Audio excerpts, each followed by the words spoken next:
Permesso? Chi sei? Arrogante. Mi sono dovuto mettere le panni di un fantasma per salutarvi ancora tutti quanti, dopo che Mastro Titta mi ha già tagliato la capoccia attorno. Meno male che è carnevale. È vero, ho fatto l'arrogante. Mi piace fare gli scherzi con poco di ironia. Sono stato tanto amante della vita.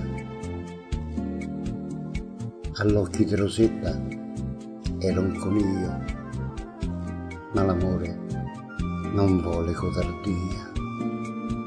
Un minimo d'orgoglio c'ha da sta. Se uno ce l'ha dentro e vuole mettere le passioni in gioco, sa quel che deve fare e perde la capoccia è poco conto. Sapete com'è? Non mi ci sento male e non mi ingrugno.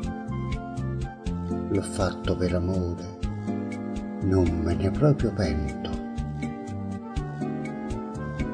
Ste cose sono importanti, sul sale della vita, mantengono infuocato il cuore. Una tra tante riusciste a riscattare. Vi voglio bene a tutti, ci siamo visti regà.